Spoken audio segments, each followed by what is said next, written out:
baby எங் வயசுல வீடு பூரா வாயாடி குடும்பத்திலே நான் தான் மைங்கேடி பிசினஸுக்கு வந்துட்டே ரயில் ஏறி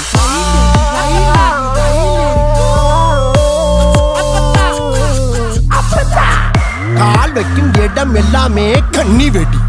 கான்ட்ரோவர்சிய தாண்டுனே பிளான் பண்ணி